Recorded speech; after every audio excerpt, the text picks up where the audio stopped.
I like the part where not Toby. I keep saying Toby. Andrew's Peter comes, and she's like, "Do something spidery."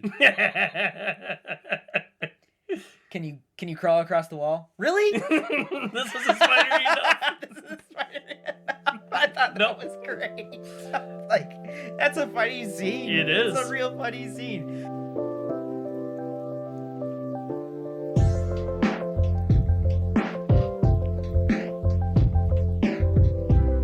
I'm Matt. And I'm Randall, here with No Market Media. Today, Matt and I are actually following up on a film that I finally got to watch after the move, Spider-Man No Way Home. So this is quite a bit after it came out, so we're going to be getting into some spoilers today. Be on the lookout for that if you haven't watched the film. Highly recommend you go see it before watching this. No Way Home stars Tom Holland, Zendaya, Jacob Batalon, Benedict Cumberbatch, Willem Dafoe, Alfred Molina, and Jamie Foxx. Is directed by John Watts, who is also known for directing the other two Spider-Man films in the MCU, Homecoming and Far From Home, and is known for the Kevin Bacon film Cop Car. But before we get too far into it, make sure that if you do like this video, you give it a like. Those likes really help us out. If you want to see more, subscribe to the channel and ring the bell icon if you want to be notified when we're uploading new videos. Spider-Man No Way Home picks up right after Far From Home. Spider-Man goes to Doctor Strange to perform a spell to make everyone forget that Peter Parker is Spider-Man. But something goes wrong in the process, and characters start appearing from other multiverses. It had a $200 million budget, and at the time of this recording has made more than $1.3 billion. That's billion with a B. You know what that is? What's that? Marvel money! Literally Marvel money. It's the highest grossing film of 2021. In fact, the highest grossing film since the start of the COVID pandemic. It has received generally favorable reviews from both critics and audiences. Alright, Randall. So I already had my quick rapid take or whatever, but now that we can have spoilers or whatever now, I can go a little bit more in depth and stuff too. I did enjoy this film.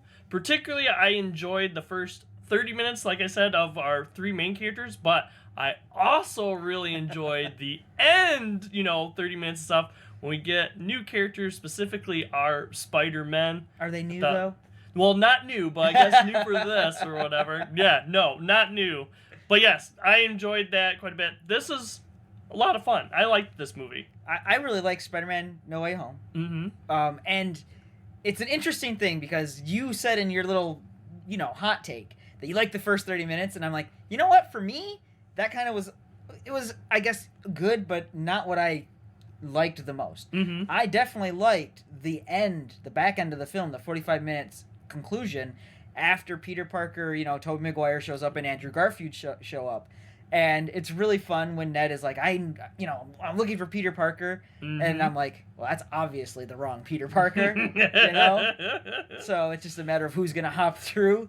And you get some fun scenes with them. But for me, the first impression coming away, spoiler-filled first impression, is how well this film does in not taking the film away from Tom Holland's Spider-Man. Yep. Even though you have these other two well-known, Sony Spider-Man, properties going on, this is still Tom Holland's MCU Spider-Man movie. He is not outshined by them. They do not let him be overshadowed by those characters. They work really well together in the script. And, all that experience with things like Civil War and Endgame and all of that stuff really helps pay off in a movie like this. Yep, totally agree. I'll get more on that too about Holland and the other Spider-Man too when we talk about characters. And then you almost forget until the end, like, oh yeah, Doctor Strange is in this too. Yep. Yep. So, yeah, even him doesn't overshadow the fact that it's a Spider-Man movie. Yep. Kind of like Captain America Civil War. It's still a Captain America movie. Even with all those other characters. Speaking of that, it's one of my favorite Marvel films too. So yes. Yeah. So, I can admit when I'm wrong. My theory about the story was that Doctor Strange didn't lose control of the spell, I kind of thought like what happened would probably be related to what happens in Loki. Like, I had this fan theory in my mind that this when they kill Kang and everything starts cracking, that just happens to coincide with when Doctor Strange was casting his spell, and that's why it went wrong. It wasn't his fault, but I was wrong about that. Okay? My fan theory was wrong. So the story is interesting because Peter Parker goes to Doctor Strange and he says, when Mysterio revealed my identity, my entire life got screwed up. I was wondering if maybe you could make it so that he never did. And then he's like, oh, except for this person, except for this person, except for this person. And you can't stop the spell because it's already going. And then everything just kind of comes in wild because it's like, all right, this is getting out of control and I can't hold it all together, basically. And it's Peter's fault. And then Peter has to fix it. So I think that is the cusp of the story is such a... Again, I say this a lot. I know. Everyone that watches this is going to say broken record. The premise is simple. But what you do with it is important. And this movie falls into that category. What I like about this movie and the story elements and stuff, too, is it's a true Spider-Man film in the sense that we get a lot of those, like, Peter Parker's life, not Spider-Man. I think that's a big part of a lot of, other Spider-Man movies, comics, cartoons, other stuff, is that we look at, like, how Peter Parker's actual life, not as Spider-Man, is affected and everything. So I like that. This is what makes it really feel authentic, Spider-Man. And yeah, also, I think this movie, also with the story, specifically like Doctor Strange, also does play into, like, the MCU. I feel like that this movie, hence the after credit scene, is going right into, Doctor Strange. So that's what's nice, that, hey, we're telling a Spider-Man story, and we kind of leave off, with, Spider-Man on, like, some new path or something, but we're also tying into the MCU. So I think it's good that, I think it accomplishes both of those goals real well. Yeah. If you watched our recent, like, year-end review wrap-up, 2021... I said I'm looking forward almost exclusively to Doctor Strange and the Multiverse of Madness because I'm invested in those characters, and I'm like, that's part of the thing. I like these characters, and I like that this story feeds into the greater MCU story more than some of the other stuff that we've seen with the TV shows, who seem to be small, encapsulated, worrying about, I don't know, crime lords and stuff that I'm like, yeah, nah, we've just fought Thanos, Yep. So this stuff is big, and I'm okay with that. So this was a big story to tell in a Spider-Man film, while still remaining true to being a Spider-Man film. Yep. I think it's kind of interesting. I was kind of hitting on, too, like, where we leave Spider-Man. It's kind of interesting that it's kind of left open. It's like, since they're trying to still... figure out what they're going to do with, like, Tom Holland. Does Tom Holland want to come back and stuff?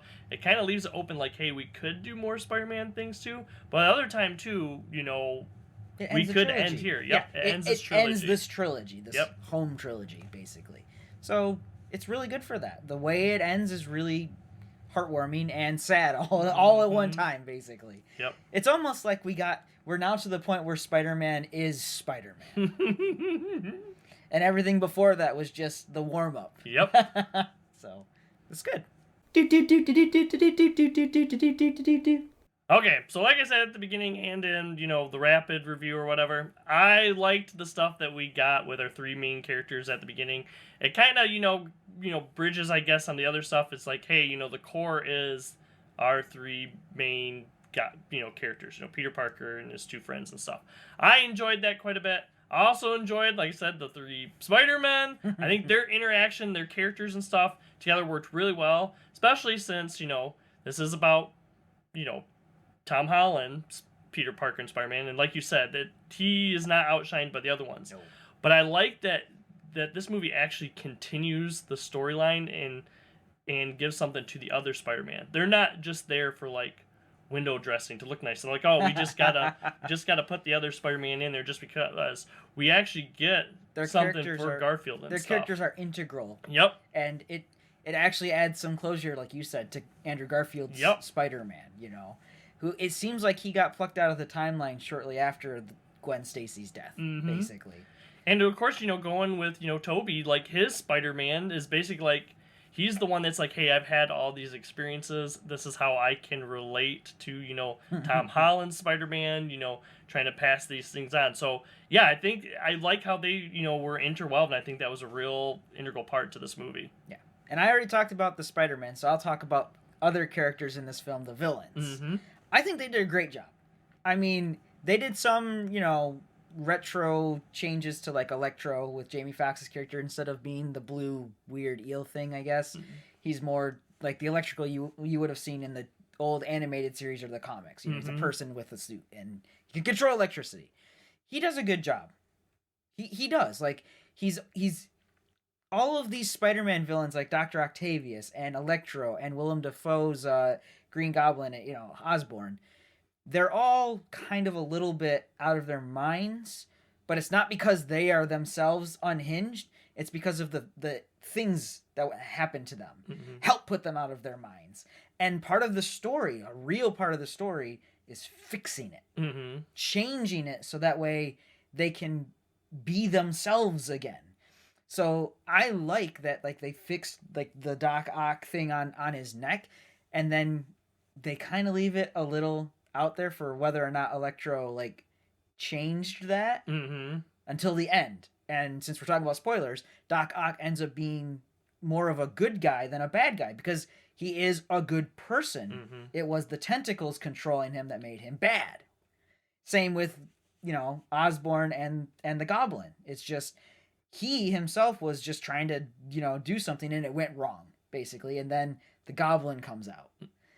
And I gotta speak about the Goblin more because it's one of the reasons Willem Dafoe came back. He says, this can't just be a cameo. It has to be important. I'm not going to come back just to be the Goblin for a cameo role, basically. And it is important. Everything that happens in this is the Goblin is basically, once again, the main villain. Willem Dafoe's Goblin is now the main villain again. I'm happy. Yeah, actually, hit it on. I don't need to, reiterate what we said about those three. We'll talk about the other two, which I don't know. I mean, they're kind of added in. I don't know they really need to be in this movie, talking about, Sandman Lizard and Sandman. Yeah. Like, I don't know. To me, they didn't really add anything to the story other than it's a couple more people for the three Spider-Men to fight at the end or whatever. Since they're not actually fighting, Doc Ock at the end. Right. We just have that one, good introduction fight between Doc Ock and Tom Holland. You're not Peter Parker kind of thing. So that was kind of interesting too. And, of course, another character I feel like I kind of have to mention since he is the same in all three of the Spider-Verses, J. Jonah Jameson. That's awesome. He's not in like a whole lot. But what he is in this movie is good. It definitely connects all of them, in my opinion. J. Jonah Jameson in all three, excellent job. J.K. Simmons, man, imagine nailing a role so profoundly well that you get recast and then recast again as that role. Yep. It's almost not sort of like being M, like Judi Dench. She went from being M in Pierce Brosnan's films to being M in Daniel Craig's films. It's kind of like that, just a little bit. Yeah, he's pretty awesome. I also liked, of course, we briefly mentioned a little bit, the Peter Parker and Doctor Strange stuff. Like I said, really building up to that next movie, and I like the little back and forth that we get between them of like, call me Steven, no, call me Doctor Strange, back and forth kind of thing. Please, we saved half the universe together. I think we're beyond you calling me sir. Okay, Steven. That feels weird, but I'll allow it.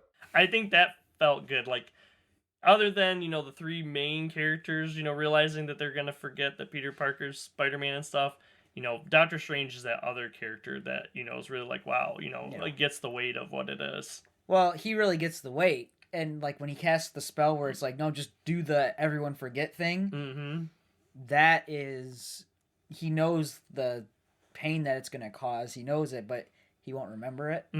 So he's like, nice knowing you, basically. I imagine that maybe he goes back and tells Doctor Strange at least. I don't know that. Maybe not. But, it could happen. There is one other big character moment that I think is important. Mm-hmm. Really important. Well, I should say two, I guess. We already mentioned it. Andrew Garfield's character gets, his Spider-Man gets closure. His Peter Parker gets closure because Zendaya's falling or hit, this MJ, and he's able to catch her this time and save her. Yep. And it's like, okay, well, that's awesome. He gets good closure there. He's like, "Are you okay?" "Yeah, I'm fine." Good.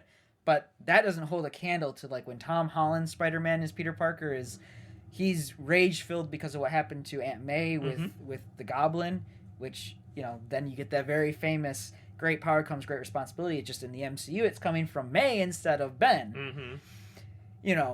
And he's like holding that, the Goblin's glider, and he's about to just impale him, and Tobey Maguire's Peter Parker Spider-Man comes in and stops him. Yep.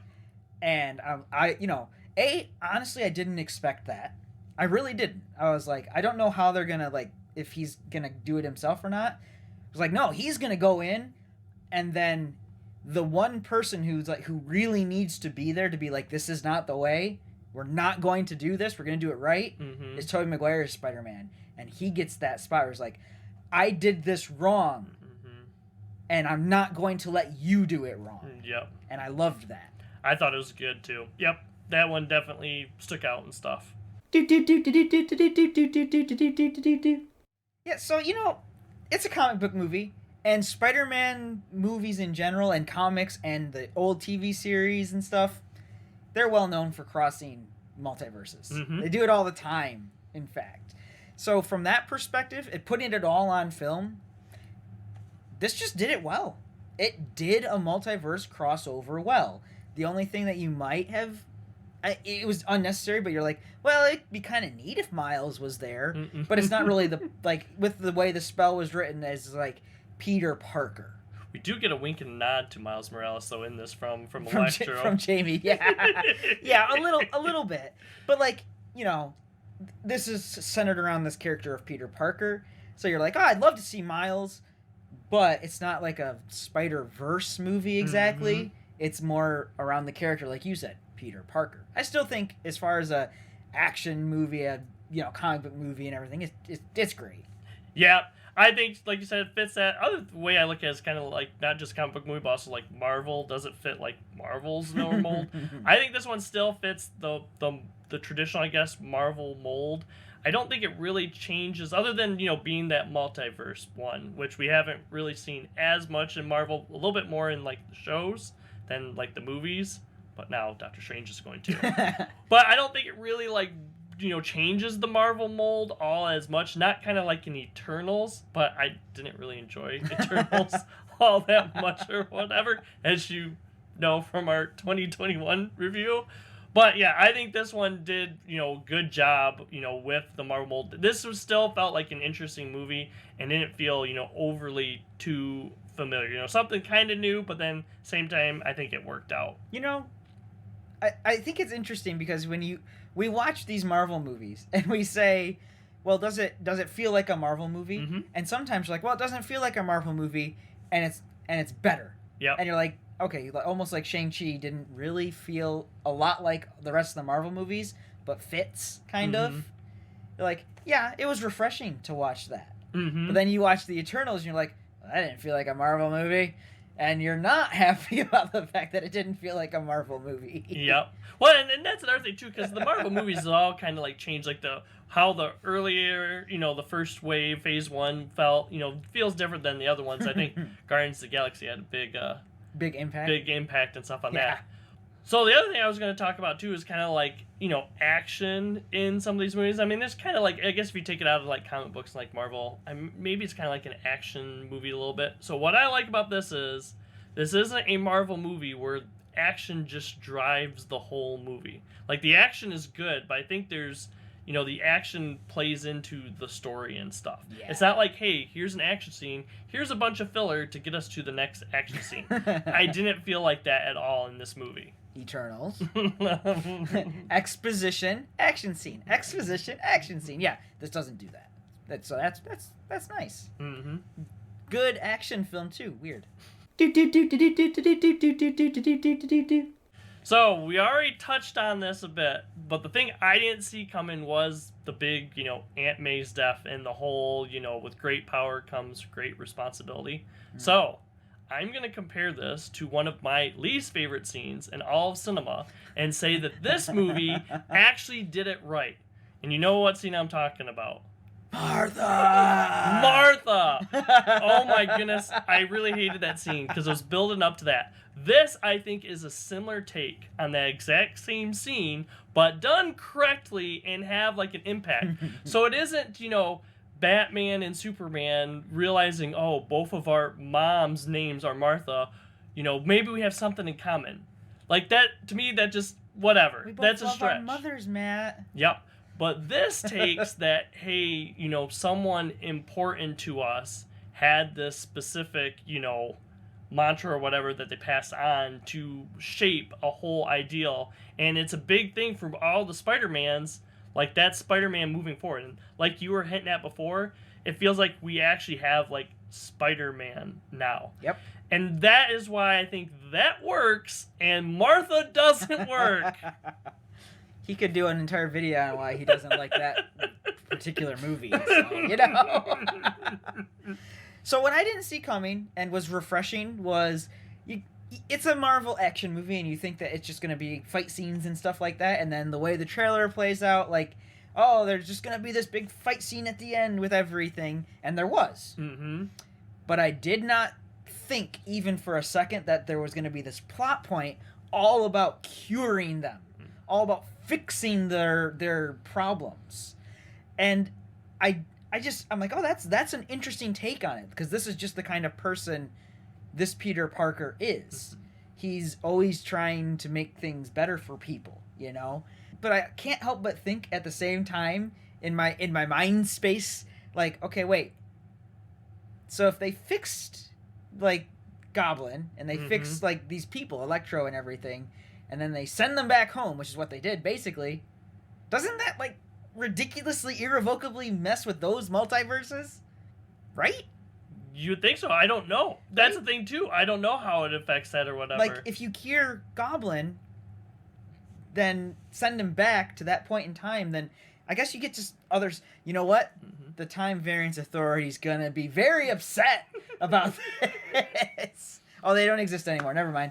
It's funny too because before it's like, well, they changed stuff with Thanos. It's like, oh no, but they were supposed to do that. I'm like, yeah, but like, think of all the splintering things that would happen by sending Goblin back and Octavius back, which are in different times, cured.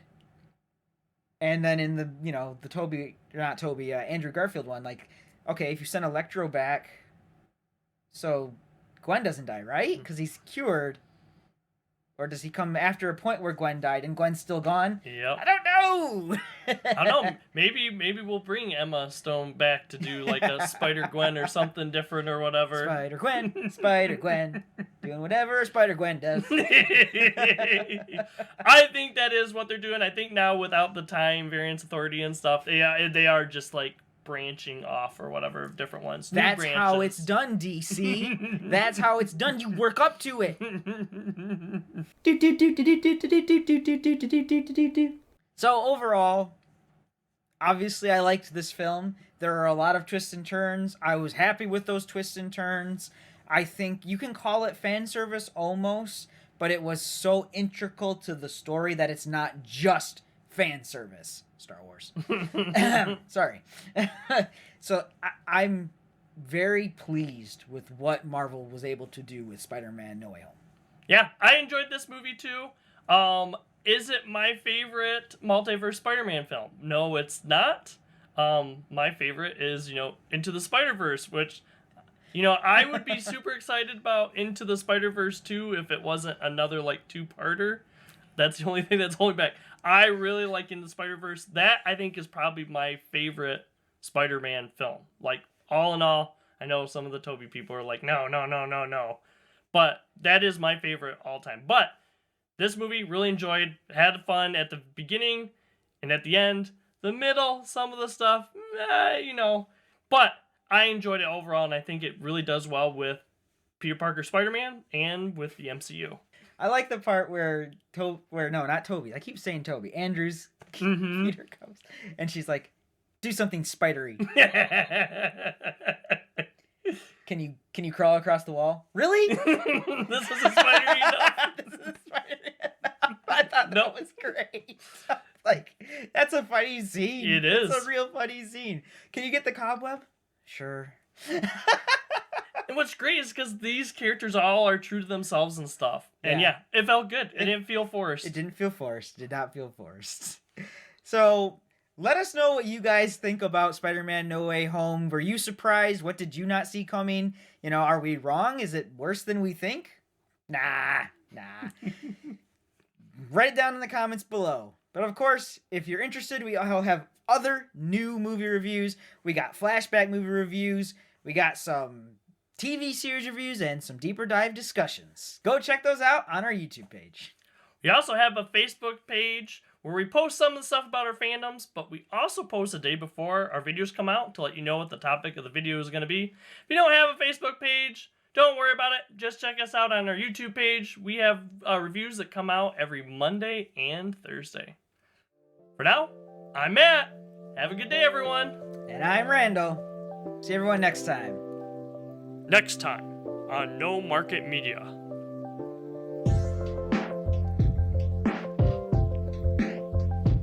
Please consider checking out some of our other videos.